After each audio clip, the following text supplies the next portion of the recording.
Tief in den Regenwäldern Mittelamerikas, verborgen unter einem dichten Blätterdach, liegt das Erbe einer Zivilisation, die uns bis heute Rätsel aufgibt.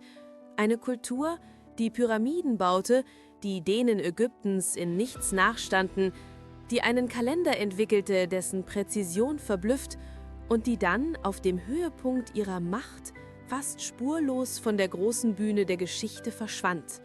Das ist die geheimnisvolle Welt der Maya. Über 3000 Jahre lang, von den Ebenen Yucatans bis ins Hochland des heutigen Guatemalas, herrschte ihre Zivilisation. Sie waren keine einfachen Waldbewohner, sie waren brillante Astronomen und Mathematiker. Lange bevor Europa das Konzept der Null entdeckte, war es bereits ein fester Bestandteil ihres komplexen Zahlensystems. Ihre Städte waren nicht willkürlich in den Dschungel gebaut. Sie waren steinerne Observatorien, präzise ausgerichtet nach den Zyklen von Sonne, Mond und Sternen. Metropolen wie Tikal und Calakmul waren pulsende Zentren von Macht, Handel und Wissen. Heimat von Hunderttausenden Menschen. Doch ihr Leben war ein ständiger Kampf. Ein Kampf gegen die unerbittliche Natur des Regenwaldes, aber auch gegeneinander. Mächtige Stadtstaaten führten erbitterte Kriege um Vormachtstellung und Ressourcen. Und sie hinterließen ihre Geschichten. In Stein gemeißelt in einer komplexen Hieroglyphenschrift aus über 800 Zeichen.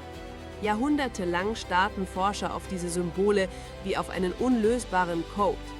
Erst in den letzten Jahrzehnten haben wir begonnen, die Stimmen der Maya-Könige und Schreiber wieder zu hören und die wahren Geschichten hinter den Mythen zu verstehen.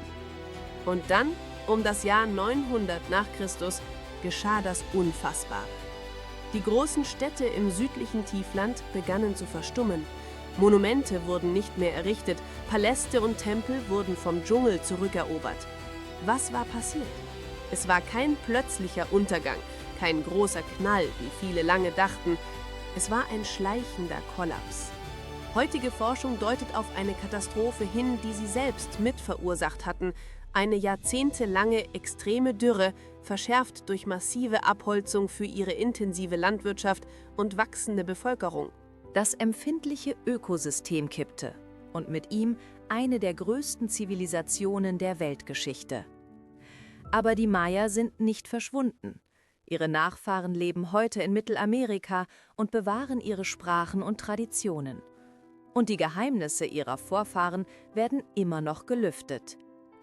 Mit moderner Lasertechnologie, genannt LiDAR, durchdringen Archäologen das Blätterdach des Dschungels und entdecken tausende bisher unbekannte Bauten, ganze Städte, versteckt direkt vor unseren Augen. Die Mythen von einer Maya-Apokalypse sind längst widerlegt.